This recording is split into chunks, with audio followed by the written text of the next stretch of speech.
11 weeks ago, 6 teams set out on a quest, a region championship quest that is, and tonight from Raymond James Stadium, the East Ridge Pioneers completed their quest in an undefeated 10-0, 5-0 perfect season to claim the Region 3A championship. We welcome you into our Week 11 Red Zone report here again from East Ridge High School, where the Pioneers topped the CCS Charters 28-13 in a game that was exciting early, kind of got a little dull, but then the offense picked back up in the fourth quarter, and the Pioneers able to come victorious.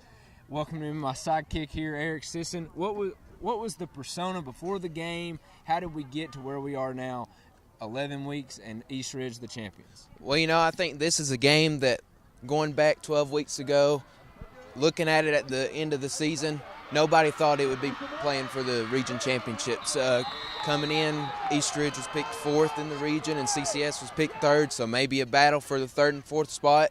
But here we were. CCS had a chance to win and force a 3-way tie in the region, but East Ridge took care of business and got first 10-0 season in school history. They've been 9-0 before, and they've reached 10 wins in a season, but they've never been 10-0. So congrats to the Pioneers. Most definitely, and again in the off season, one thing I really like Jay Gresham of the Times Free Press was here also covering the game. One thing I want to mention with him was he said that Coach Malone's probably the best in the area of being asked a question and giving you a true answer. And 12, 13 weeks ago, when we talked to him at the Bradley Central 5-way scrimmage, he was like, we're just not going to have that one player, that one dynamic player like they did a year ago in JoJo Tillery, now starting safety at Wofford. Go watch him on Saturdays for the Terriers. But he said, we're not going to have that one player, so we're going to have to be a team. A team effort's going to come out and win.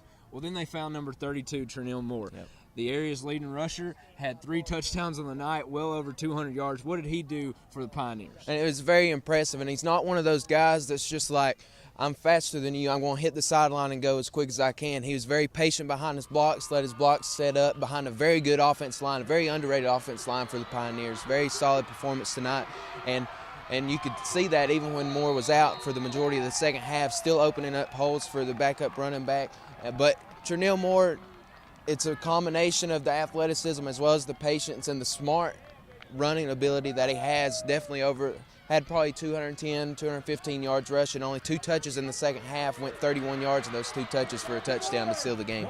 Most definitely, and one thing that you can tell about these East Ridge Pioneers, they are a family. And coach, they feed off of their head coach, which brings that culture and that attitude here to the Ridge, which was successfully defended this year. That was their motto going in, defend the Ridge. But again, you have to give your hats off to a couple of these seniors now who are in their 4th year under Coach Malone. When he took over this program, they were kind of, a bottom feeder. Everybody always looked over East Ridge, and then in his 2nd year, they were 4-2 in the district. Last year, not as successful as they wanted to be, and I think it got to they were being picked kind of high in the region. This year, when they were picked kind of low, he thanked me for not putting them in our top 20 during our preseason in the off season. I thought it was I was like, well, Coach, I got to see something. Well, I definitely saw something tonight. And when I want Jesse Jones, Jordan Harvey, Jeremiah McGibbon, and what's neat about, sometimes you see this in other classifications of football and other levels of football, when you have that one player that you kind of just, if we give him just an inch, he can take it to the house, and the defense kind of feeds off Ternell Moore. Big score, then Jeremiah McGibbon comes back, chases down Matthew Mercer for a big sack, and that was kind of all she wrote. Lorenzo Stewart, the backup running back who took it upon his shoulders to carry the offense late in the second quarter, third quarter, and into the fourth quarter, was tenacious on defense.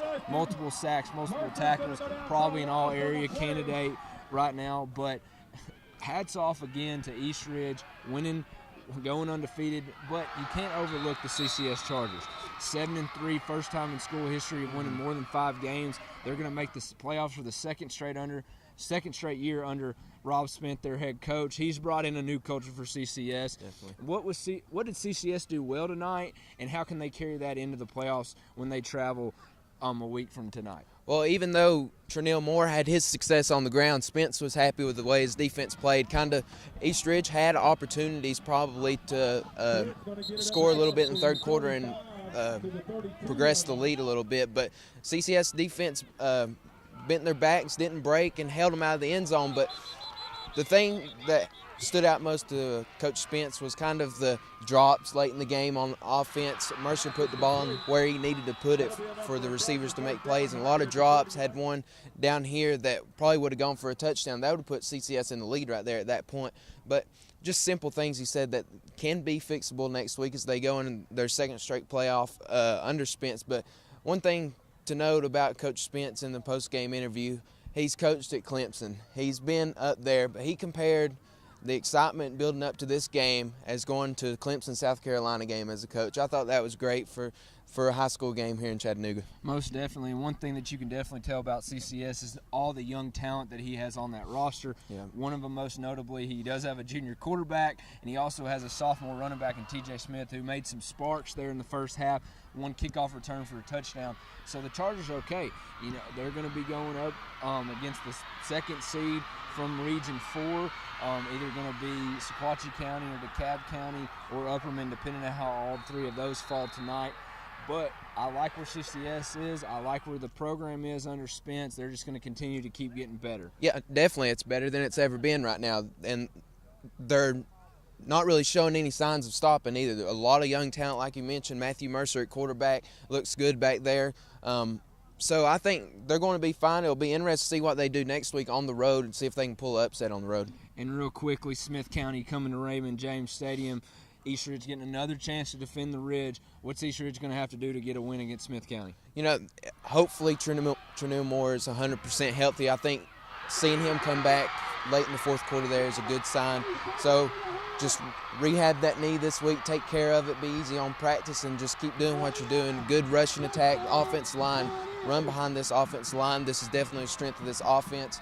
And then defense. I mean, Coach Malone mentioned it, that he thought he had one of the best in the area, even comparing it to Ooltewah a little bit, which is saying something. So a run game and in the trenches on the offensive and defensive line for the Pioneers next week. Again, East Ridge topping off a 10-0, 5-0 region undefeated season as they are the Region 3-3A champions again tonight in Week 11, topping the Chargers of CCS 28-13 from Raymond James Stadium in our Week 11 game of the week. To close out our Red Zone report, we will have complete coverage of the 2015 TSSAA playoffs for the greater Chattanooga area. If my calculations are right, we're going to have 22 area teams make the playoffs, so we're going to have quite a few more weeks of football. Stay tuned.